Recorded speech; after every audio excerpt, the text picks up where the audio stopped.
ஜீவ சகாப்தன் இணைந்திருக்கிறார். Jeeva sir, good morning. இதை குதிரை பேரம்னு சொல்லிட முடியுமா? இது குதிரை பேரம்லாம் சொல்ல முடியாது. அதற்கு மேற்பட்ட பேரம். அரசியலில் இதுவரை நடந்த விஷயங்கள் எல்லாம் தாண்டி புது புது வியூகங்களை அரசியல்வாதிகள் வகுக்க ஆரம்பிச்சிட்டாங்க. எதையெல்லாம் செய்யலோ அதனுடைய உச்சத்தை தொட ஆரம்பிச்சிட்டாங்க. அதாவது பாஜக வாஷிங் மிஷின்லாம் நீ ஒரு மேட்டரே கிடையாது. தமிழ்நாடு தான். ஒரு காலத்துல பீகார், ஹரியானாவை சொல்லுவாங்க ஆயாராம் காயாராம் நடந்தது. இந்த மாதிரி ரொம்ப அறமற்ற விஷயங்கள் ரொம்ப நடக்கிற மாநிலமா உங்களுக்கு தமிழ்நாட்டை தவிர பிற தமிழ்நாடு கேரளால நடக்காது. பட் மகாராஷ்டிரா சொல்லுவாங்க. உங்களுக்கு வறுமை நிறம் சிவப்புன்னு ஒரு கமலஹாசன் படம் 1978-79 வந்தது.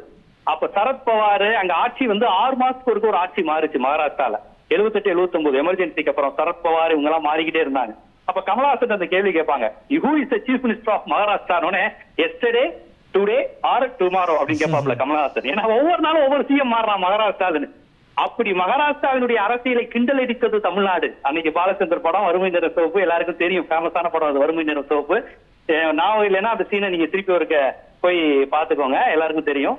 இன்னைக்கு தமிழ்நாட்டில் இந்த அளவுக்கு எம்எல்ஏக்கள் வந்து குதிரை பேரங்கிறது மோசமா நடக்கக்கூடிய சூழல் வந்துச்சு. தமிழ்நாடு வந்து இதுவரையும் குதிரை பேரம் இந்த மாதிரி விஷயங்களும் இல்ல. ஜானகி அமைச்சரவையில எம்ஜிஆர் அவர்கள் இறந்ததுனால வந்து ஒரு குழப்பம். அண்ணா இறந்த உடனே எந்த பிரச்சனையும் இல்ல, நாவலரா கலைஞரானா டக்குன்னு முடிவு பண்ணி கலைஞர்னு எம்ஜிஆர்ல இருந்து எல்லாரும் ஆதரிச்சாங்க. ஆனா இப்படி ஒரு சூழல் இங்க வரவே இல்லையே. இன்னைக்கு பாருங்க, முதன்முறையாக ஒரு தொங்கு சட்டசபை இதெல்லாம் அமைஞ்சு குதிரை பேரம், யானை பேரம், பயங்கரமான டைனோசர் பேரமே நடக்குது. இது குதிரை பேரம், யானை பேரம் இல்ல, டைனோசர் பேரம். இந்த முறையில புதுசா இருக்கலாம், இந்த முறை இல்ல புதுசா இருக்கலாம், வெவ்வேறு வடிவங்கள்ல நடந்திருக்கு தானே. இந்த தேமுதிக டிக்கெட்ல வென்ற எம்எல்ஏக்கள் எல்லாருக்கும் தொகுதி பிரச்சனை திடீர்னு ஒரு நாள் வந்து அவங்க எல்லாம் தனியா சந்தித்து ஒரு குரூப்பா செயல்படலையா? கூவத்தூர்ல என்னெல்லாம் நடந்ததுன்னு குற்றச்சாட்டு அதிமுக உள்ள இருந்தவங்களே, கூவத்தூர்ல இருந்தவங்களே சொல்லலையா? அதெல்லாம் ஒரு கட்சிக்குள்ள பிரச்சனை வந்து தலைமை மாற்றம் வந்து டிடிவி தினகரன் வெர்சஸ் எடப்பாடி வந்து, எடப்பாடி வெர்சஸ் ஓபிஎஸ் வந்து நடந்தது. அதுவுமே வந்து ஜனநாயகத்தை கேலி கூத்துதான். அதெல்லாம் தங்க தமிழ்ச்செல்வன் போன்றவங்கள்ட்ட நம்ம செய்தியாளர்கள்லாம் ஓடி ஓடி போய் பேட்டி எடுத்தாங்க. நல்லா எக்ஸசைஸ் பண்ணி ஓடிக்கிட்டு இருந்தாரு கூவத்தூர்ல தங்க தமிழ்ச்செல்வன். அந்த பேட்டியெல்லாம் அன்னைக்கு எல்லா டிவிலயும் பயங்கர ஃபேமஸ். தங்க தமிழ்ச்செல்வன் விஷுவல்ஸ் வந்து பாண்டிச்சேரியில நடந்தது. நிறைய இந்த மாதிரியான சீசா விளையாண்டாங்க எம்எல்ஏ எல்லாருக்கும். அதெல்லாம் நிறைய நடந்தது. நம்ம நீங்க சொல்ற மாதிரி தேமுதிக வந்து தனி அணியா வந்தாங்க. அவங்க கூட பாருங்க, அவங்க வந்ததுமே விஜயகாந்த் கட்சி போட்டவனே அதை ஜெயலலிதா உடைச்சாங்கன்னு சொன்னாங்க. ஆனா கடைசி அதுக்கப்புறம் ஃப்ளோர் டெஸ்ட் எடுத்து எதுவும் பண்ணல. அதாவது அவங்களுடைய நோக்கம் எதிர்கட்சிங்கிற அந்தஸ்து வைக்கணும் விஜயகாந்துக்கு அப்படிங்கிறதுக்காக பண்ணாங்க. அது கரெக்டா கட்சியில இருந்து தனி அணிங்கிற ஒரு கான்செப்ட் படி வந்தாங்க. அது பெரிய லீகல் கொஸ்டினாவும் பெருசா அந்த லீகல் பேட்டிலா போகல, கண்டினியூ ஆகல. அதுவும் இதே மாதிரி தான். பட் இந்த மாதிரி இல்லையே. இப்ப 21 பேர் அங்க எம்எல்ஏக்கள் ராஜினாமா பண்ணதால எனக்கு நினைவு இல்லையே. இப்ப இவங்க ரெட்டையில நின்று ஜெயிச்சிருக்காங்க. But again they go to the people இல்ல. இன்னைக்கு வந்து அது வந்து வெறும் சட்டமன்றத்திலயோ இல்ல எங்கேயோ முடிவாகாம மக்கள் மன்றத்துக்கு தானே இதை எடுத்துட்டு போறாங்க. இது வந்து சரி அப்படின்னு நினைச்சாருன்னா மக்கள் மன்றத்துக்கு எடுத்துட்டு போறதுக்கு என்ன தேவை இருக்குங்கிறேன். அந்த தாராபுரம், பெருந்துறை, மதுராந்தகம், இப்ப அம்பாசமுத்திரம்லாம் அந்த மக்கள் தான், இவங்க தான் எங்க கேண்டிடேட், இதுதான் என்னுடைய கட்சி, இதுதான் என்னுடைய சின்னம், எங்க கட்சி எம்ஜிஆர் கட்சி, எங்க சின்ன ரெட்டலைன்னு தெளிவா ஓட்டு போட்டாங்களே. ஓட்டு போட்டு 21 நாள்ல இவங்க ராஜினாமா செஞ்சா ஓட்டு போட்ட மக்களை அவமானப்படுத்துறது இல்லையா?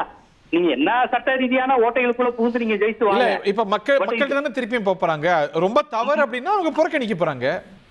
மக்கள் புறக்கணிக்கிறாங்க. செலவுங்கிறது என்னது? இப்ப நீங்க வந்து ஹோல்சேலா இவங்க வந்து அதிமுக டிக்கெட்லயே வென்று அதே அடையாளத்தோட போய் மந்திரி ஆனா நம்ம கேட்கலாம். திருப்பியும் மக்கள் மன்றத்துக்கு போறாங்க. மேபி டிவிகே டிக்கெட்ல நிக்க போறாங்க. அவங்க பண்ணது தவறுனா மக்கள் நிராகரிக்க போறாங்க. அது ஏக்கறாங்கன்னா ஏக்க போறாங்க. நிராகரிப்பாங்க, தவறுனா மக்கள் நிராகரிப்பாங்க. பட் இந்த கான்செப்டே பாருங்க. இப்ப நம்ம எவ்வளவு விஷயங்கள் மக்களுக்கான பிரச்சனைகள் பேச வேண்டிய நேரத்துல நம்ம ஊடகங்கள் வந்து குதிரை பேரமா, யானை பேரமா, இடைத்தேர்தல் வரப்போகுதா, இவங்க இப்படித்தானே நம்ம போய்கிட்டு இருக்கிறோம். ஏன்னு கேட்டீங்கன்னா, இடதுசாரிகள் மீது முதலமைச்சர் விஜய்க்கு நம்பிக்கை கிடையாது. இந்த இடதுசாரிகளுடையும் விடுதலை சிறுத்தைகள் இதுலயும் நம்ம எவ்வளவு நாள் ஓட்டுறதுங்கிற பயம் அவருக்கு இருக்கு. அதனால அவருக்கு ஏடிஎம்கே சைடு இருந்து நம்பிக்கையான ஆட்கள் அவருக்கு தேவைப்படுது. அவர் உண்மையா சொல்ல போனா லீமா ரோஸ்ல அவங்க அன்னைக்கே வந்து ஏடிஎம்கே கான்செப்ட்ல தான் ஜெயிக்கணும், வந்துடணும், ஆட்சி அமைக்கணும் தான் முடிவு பண்ணிருக்காங்க. அது எடப்பாடி அவர்கள் அந்த அளவுக்கு ஒத்துழைப்பு தரல. அதனால இப்ப அவருக்கு வந்து இந்த பிசிகா, இடதுசாரிகள், முஸ்லீம் லீகா வச்சுக்கிட்டு அவரால் ஓட்ட முடியாதுன்னு தெரியும். இவங்க எதுக்கு எடுத்தாலும் விமர்சனம் பண்ணுவாங்க. வந்தே மாதத்திலே பிரச்சனைய ஆரம்பிச்சிட்டாங்க, ஜோதிட நியமனத்துல மறுத்துக்குது. அதனால நம்மள எதுவுமே இயங்க விட மாட்டாங்கன்னு அவருக்கு தெரியும். அதனால இவங்களை அவங்க நம்பல. இதான் உண்மை. விடுதலை சிறுத்தைகள் இடதுசாரிகள் அவர் பட் அவங்க நிறைய பாருங்களேன், எந்த கட்சியும் அது வந்து திமுகவோ தாவேகாவோ அதிமுகவோ இன்னொருத்தர் தயவை நம்பி இருக்கிறத யாரும் விரும்ப மாட்டாங்க. That is an unenviable position. So அதுக்கான சேஃப்டி நெட்டை அதிகரிக்கணும்னு நினைக்கும் போது இவர்களும் வரும்பொழுது ஏன் மறுதளிப்பாங்க? இப்ப இங்க வந்து நெருப்பு அங்க வந்து பிரச்சனை இருக்கு. இப்ப திமுக எம்எல்ஏக்கள் யாரும் வரல, அதிமுகல பிரச்சனை இருக்கு, இந்த மாதிரி அங்க குழப்பம் இருக்கு, அதை இவங்க என்கேஷ் பண்ணிக்கிறாங்க, அவ்வளவுதானே? இல்ல அப்படி கிடையாது. குழப்பத்துக்கு போய் சிவி சண்முகத்தை பாக்குறதுங்கிறதே தவறு தானே. எடப்பாடியை தானே அவர் பார்க்கணும். எங்க அதிமுகவின் தலைவர் அவர் தானுங்க. ரெட்டலை ஏ ஃபார்ம் பி ஃபார்ம்ல கையெழுத்து அவர் தானுங்க போடுறாரு. நீங்க எடப்பாடி மீது நீங்க அரசியல் விமர்சனங்கள்லாம் வேற, எடப்பாடி பிடிக்கும் ஸ்டாலின் பிடிக்காது இதெல்லாம் வேற. எஸ்பி வேலுமணி சிவி சண்முகம் ரிபலா இருக்கும்போது நீங்க எதுக்கு அவங்கள போய் பார்த்து சால் வைக்கிறீங்க? உங்க கூட்டணி கட்சியா உங்க கொள்கையாளரா? முன்னாள் முதலமைச்சரை பாத்தீங்க, எல்லாரும் அரசியல் நாகரிகம் பாராட்டணும், ஓகே. கூட்டணி கட்சி வைகோ திரும்ப எல்லாரையும் பாத்தீங்க பாராட்டணும். சரி, எதிர்கட்சியின் தரப்புனா நீங்க நயினா நாகேந்திரன் எடப்பாடி போயிருக்கணும். அது ஏன் 2 பேரை மட்டும் புறக்கணிச்சுட்டு அப்படி போலன்னா ஏடிஎம்கே அலைன்ஸே நான் போகலன்னு சொல்லிருக்கலாம். அது என்ன அன்புமணியை போய் பாக்குறது, அப்புறம் சிவி சண்முகத்தை போய் பாக்குறது? இப்ப இதுல வந்து அதிமுக குழப்பம் இருக்கிறது இவர் பயன்படுத்திக்கிறாருங்கிறீங்க. இவரே கியா உக்கியா இருக்காரு, தூண்டி விடக்கூடிய ஆளா இருக்கிறாரு. இல்ல அதிமுக நன்மைக்காக தாவேக்கா இல்ல AIADMK to keep there flag together, அது அவங்க பொறுப்பு. அவங்கள்ட்ட எந்த பிரச்சனையும் இல்லைன்னா நிக்க போறாங்க. பாமகல இருந்து யாரும் போகலையே, வேற கட்சிகள்ல இருந்து போகலையே. அதிமுகல குழப்பம் இருக்கு, குளமீன குட்டையில மீன் பிடிக்கிறாங்க. அதுதான் குளமீன கட்டையில் மீன் பிடிப்பது என்பது ஒரு அரசியல் எத்திக்ஸ் இல்ல. ஒரு அதாவது தூய சக்திங்க இவரு. திமுக மாதிரி ஊழல் கிடையாது, அதிமுக மாதிரி ஊழல் கிடையாது, பாஜக மாதிரி மதவாதம் கிடையாது, காங்கிரஸ் மாதிரி எல்லா கட்சியும் கிடையாது. நான் ஒரு தூய சக்தி என்று சொல்லிதான் 35% வாங்கியிருக்காரு. இவருக்கு ஓட்டு போட்டவங்க பல இளைஞர்களுக்கு அரசியல் கட்சி தெரியாது. அவங்களுக்கு தெரிஞ்சதெல்லாம் இருக்கிற எல்லா கட்சியும் மோசம். ஆனா விஜய் வந்து எல்லாத்தையும் நாட்டு முதல்வன் படம் மாதிரி, அந்நியன் படம் மாதிரி, சிவாஜி படம் மாதிரி எல்லாத்தையும் சரி செஞ்சிருவாருன்னு போட்டவங்க தான். இப்ப கூட பாருங்களேன், ஏதாவது சட்டம் ஒழுங்கு நடந்தா இவர் ஹீரோ மாதிரி எங்க அண்ணன் வருவாருன்னு நினைச்சோங்கிறாங்க. அப்ப மக்கள் எந்த அளவுக்கு நம்பி ஓட்டு போட்டிருக்காங்கன்னு பாருங்க. இப்ப அந்த மக்கள்கிட்ட நீங்க என்ன சொல்லுவீங்க? எங்க அண்ணன் எஸ்பி வேலுமணி ஆதரவாளர், எங்க அண்ணன் சிவி சண்முகம் ஆதரவாளர், எங்க அண்ணன் எசக்கி சுப்பா ஆதரவாளர் சொல்லுவீங்களா? எசக்கி சுப்பையா மாதிரி ஆட்கள் வேணாம் தானே உங்களுக்கு ஓட்டு போட்டிருக்காங்க. மாவட்ட செயலாளர் பாலிடிக்ஸ் பிடிக்கல, திமுக அதிமுக, எசக்கி சுப்பையா, கருப்புசாமி பாண்டியன், இவங்க செங்கோட்டையன். இல்ல இந்த பேட்டர்ன் புதுசு இல்லையே. இப்ப ஏற்கனவே ஏகப்பட்ட ரத்தங்கள் அங்க கேண்டிடேட்ஸா இருந்தாங்க. ஏற்கனவே அந்த நிலைமை வந்துருச்சு இல்ல, இப்ப புதுசா என்ன மாதிரி? புதுசா இல்லைங்க. அப்ப நீங்க என்ன ரிசல்ட் குடுக்குறீங்கன்றது, அதாவது நீங்க ஒவ்வொரு கட்சியும் அதுக்கும் சேர்த்து வந்ததானே இந்த ரிசல்ட். இப்போ செங்கோட்டையன் மேல நிறைய விமர்சனங்கள் வைக்கப்பட்டது, நிறைய அதிமுக எக்ஸ்எம்எல்ஏக்கள் கேண்டிடேட் ஆனாங்க, அதெல்லாமும் விமர்சிக்கப்பட்டது. அதுக்கும் சேர்த்து வந்த ரிசல்ட் தானே இது. அதெல்லாம் சேர்த்து பார்த்து வந்தாலுமே எல்லாம் தாவைக்கா நினைச்சாங்க. இப்ப தாவைக்காவை எதிர்த்து நின்றவங்களும் சேர்த்து உள்ள வாங்கன்னா அப்ப அது என்ன கான்செப்ட் இருக்குங்கிறேன். அப்ப எலெக்ஷன்ங்கிற கான்செப்டுக்கு என்ன மரியாதை இருக்கு? மக்கள் உங்களுக்கு இவங்க வேணா இவங்க, அதுவும் இந்த தொகுதி எல்லாம் பாருங்களேன்.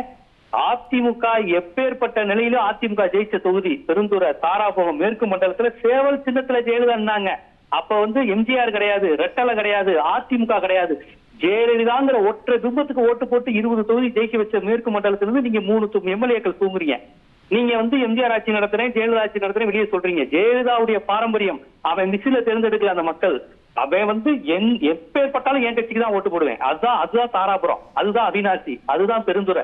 அப்பேற்பட்ட ஏரியா கொங்கு மண்டலத்துல அந்த தொகுதியில விஜய் அலை வந்தாலும் சரி, இல்ல சிவகார்த்தியின் அலை வந்தாலும் சரி, நாங்க எங்களுக்கு ரெட்டலைக்கு தான் ஓட்டு போடுவோம். அது எடப்பாடியோ ஜெயலலிதாவோன்னு அந்த அளவுக்கு அந்த சின்னத்துக்கு விசுவாசமா ஓட்டு போட்டிருக்க ஜெயிச்சு வச்சிருக்காங்க. அந்த எம்எல்ஏ மூஞ்சிகான்ல ஜெயிக்கல, ரெட்டலைங்கிற சின்னம் தான் அங்க ஜெயிச்சிருக்கு. அப்ப அப்படி இருக்கும்போது அப்படி ரெட்டலையில இருந்து ஜெயிச்சவங்களுக்கு நீங்க இது பண்றீங்க, அவங்கள வாங்கிருக்கீங்க. அப்ப இது ஜனநாயகத்துக்கு விரோதம் இல்லையா? அந்த சின்னத்தின் மீது அவ்வளவு உயிரா இருக்கிற அந்த மக்களுக்கு செஞ்ச துரோகங்களை 21 நாள்ல அந்த ரெட்டலை சின்னத்தை வெறுத்துருவானாங்க அந்த மக்கள். 21 நாள் முன்னாடி தான் ரெட்டலைக்கு ஓட்டு போட்டிருக்காங்க.